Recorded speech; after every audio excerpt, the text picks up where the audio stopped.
Olá para todos, sejam bem-vindos e vamos a uma mensagem aqui, um estudo bíblico, sinais que uma pessoa não tem o Espírito Santo. Como saber quando uma pessoa tem o Espírito Santo? Como identificar? Será se é porque fala em línguas? Ou porque usa uma roupa comportada? Ou porque cai no Espírito? Como identificar? Vamos ver nesse vídeo aqui que eu vou analisar com base na Bíblia. E se você gostar do vídeo, clique em gostei e se inscreva no canal caso não seja inscrito.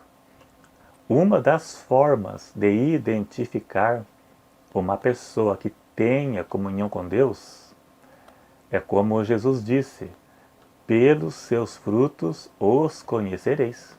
Pelos frutos, pelo seu testemunho. A árvore má não pode dar bom fruto. Existe o conhecimento teológico que qualquer pessoa pode ter. Basta estudar teologia. É algo que está no alcance de todos. Até a faculdade de teologia não é tão caro, o estudo de teologia aí para a internet não é caro. Qualquer pessoa pode fazer.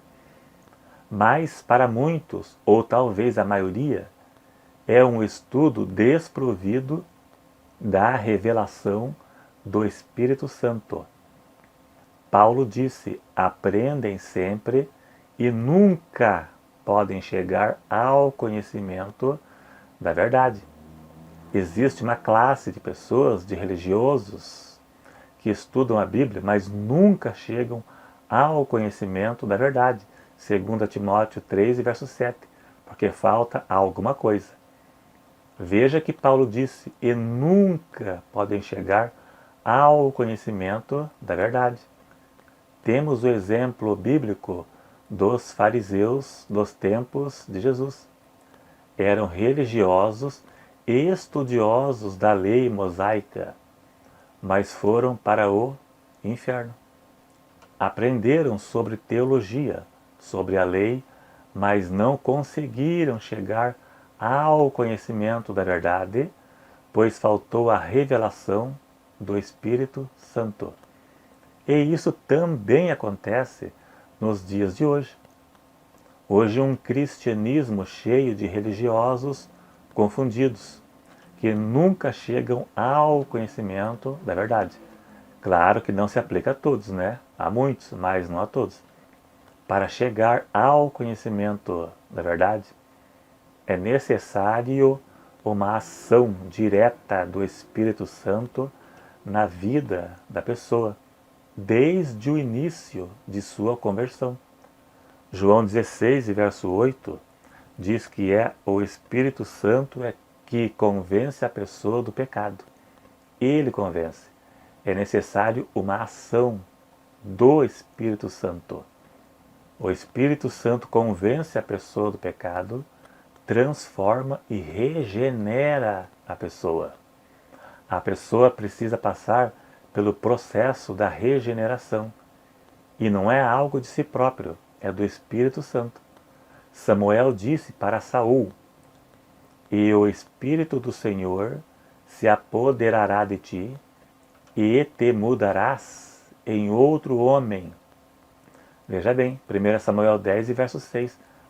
Samuel disse que quando o Espírito Santo se apoderasse de Saul, ele seria transformado num novo homem.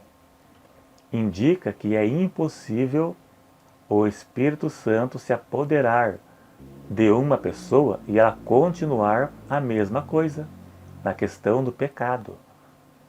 Ela tem que mudar. Se não mudar, é porque não se converteu. Quem é nascido de novo não vive na prática do pecado.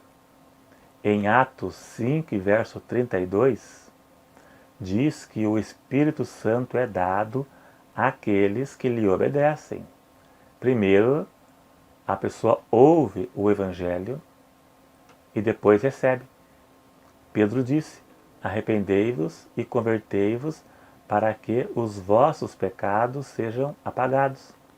Atos 3, verso 19. Primeiro a pessoa ouve, se arrepende dos seus pecados, só então receberá o Espírito Santo que transformará a pessoa. A pessoa que tem um coração aberto para o Evangelho, ouviu, creu e desejou a mudança. Quem se intitula crente ou cristão e vive no pecado não tem o Espírito Santo. Veja no caso de Cornélio, em Atos capítulo 10. Eles ouviram a pregação de Pedro e receberam o Espírito Santo na hora. Como também na cidade de Samaria, em Atos capítulo 8.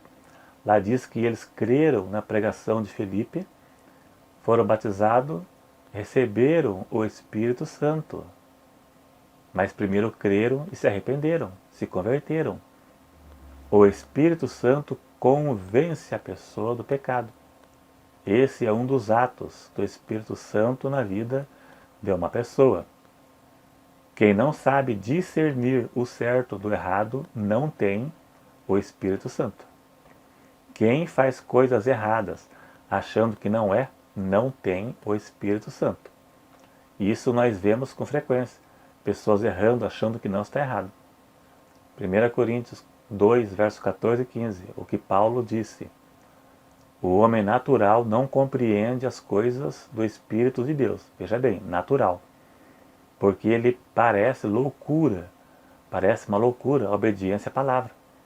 E não pode entendê-las, veja bem, entendê-las, porque elas se discernem espiritualmente. É o Espírito de Deus com o Espírito do homem. Mas o que é espiritual discerne bem tudo, e ele de ninguém é discernido. Veja que palavra forte. 1 Coríntios 2, versos 14 e 15. Este discernimento não significa exatamente interpretar textos da Bíblia. Até porque a Bíblia é um livro complicado. É um livro para ser interpretado. E tudo não é tão fácil assim. Não é exatamente interpretação teológicas como em coisas que em nada interfere quanto à nossa salvação. Por exemplo, Jesus voltará antes ou depois da grande tribulação. Alguns acham que sim, outros acham que não. Mas sendo sim ou sendo não, em nada interfere quanto à salvação. O milênio é literal ou é simbólico? Eu creio que seja literal, mas se for simbólico, em nada interfere quanto à salvação de ninguém. E muitas outras questões bíblicas que em nada interferem. Muitas pessoas são fiéis a Deus e não têm conhecimento teológico. São fraquinhos, mas todavia são transformadas. Elas discernem o que é pecado e o que não é, porque o Espírito Santo as convence do pecado. Quem é espiritual discerne quanto à questão do pecado. A lei de Deus, no Novo Testamento, é escrita no entendimento da pessoa, e não em tábuas de pedras, como era na lei, ou uma lista de pode ou não pode. Isso pode, isso não pode, isso pode, isso não pode. Para saber o certo do errado, é só ler na lista. Na Bíblia não tem uma lista de pode ou não pode, o que pode ou o que não pode. Tem pecados que é especificado na Bíblia, tem pecados que não é. Tem que discernir. E é aí que entra o Espírito Santo na vida da pessoa, dando discernimento. Então, a lei no Novo Testamento é escrita no entendimento. Também não é de forma oral, como foi no Velho Testamento. Vamos ler o que o escritor de Hebreus disse. E também o Espírito Santo testifica, porque depois de haver dito, este é o concerto que farei com eles depois daqueles dias, diz o Senhor. Veja bem, porei as minhas leis em seu coração e as escreverei em seus entendimentos, no coração, na mente. Hebreus 10, verso 15 a 17. Então, para encerrar, diante de Deus existe dois tipos de pessoa, o espiritual e o carnal. O espiritual discerne as coisas do Espírito, pois tem o Espírito Santo. O carnal vive na carne, está morto espiritualmente. Gálatas 5, versos 16 e 17. Digo, porém, andai em espírito e não cumprireis a concupiscência da carne. Então quem anda no espírito não anda no pecado, porque a carne cobiça contra o espírito e o espírito contra a carne. E este se opõe um contra o outro para que não façais o que quereis. É a guerra espiritual que o crente vive. Carne, a pessoa se converte, mas a carne não. A natureza do ser humano é carnal na sua essência. Davi disse, em iniquidade eu fui formado e em pecado me concebeu a minha mãe. Salmo 51, verso 5. Porque bem sei que em mim, isto é, na minha carne, não habita bem algum. Então a natureza do ser humano é carnal na sua essência, mesmo aquele que converteu. Haverá uma guerra, carne versus espírito, para toda a sua vida. Mas ele vence porque é espiritual. Então, é pelos seus frutos e o testemunho que se difere a pessoa que tem o Espírito Santo e a que não tem. Quem vive no pecado não tem. E não por aparência como os fariseus, e nem por falar em línguas estranhas, ou por dons, manifestações, como vemos por aí. No passado também, nós achávamos que tinha o Espírito Santo, a pessoa que tremia, que pulava, não estou dizendo que não tenha, né? Mas muita coisa é carne, não é aí que se identifica por línguas estranhas, manifestações. Não é por aí que identifica, não. É pelos seus frutos mesmo. Então quem vive no pecado não tem. Quem não sabe discernir o que é pecado e o que não é, também não tem. É isso aí. Se gostou, clique em gostei e se inscreva. Se não for inscrito, clique no sininho para ativar as notificações. Muitas pessoas comentam aqui no vídeo, aqui nos comentários, mas eu vejo que elas não são inscritas no canal. Elas acompanham, mas não são inscritas. Se você não é, então se inscreva para ajudar o canal a crescer.